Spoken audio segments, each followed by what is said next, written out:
शीर्षक मलाई रत्तिभर फरक पर्दैन। ओके, सुरु गरौँ। नदी हुँ म, आफ्नै लय र बेगमा बग्न जान्दछु।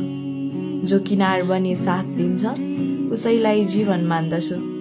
तर जसलाई मेरो सुसाइले बिजाउँछ, जसले तर्किनलाई सयौं बहाना मिलाउँछ, त्यस्ता मौन यात्रीहरूलाई म फर्केर पनि हेर्दिन। कसैको अनुकम्पमा म आफ्नो स्वाभिमान बेच्दिन।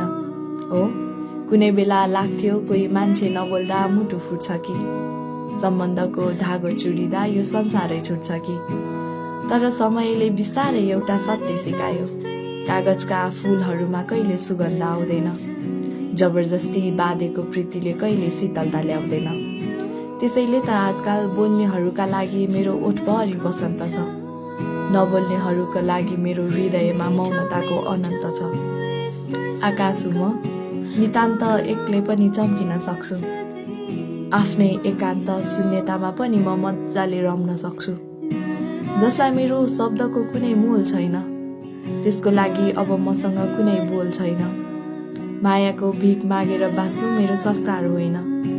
जो मबाट तर्केर जान्छ ऊ मेरो लागि कहिले कोही होइन। सम्बन्ध भनेको त दुईतर्फी चल्ने सास पो रहेछ, एकतर्फी तडपाई त केवल जिउँदो लास पो रहेछ।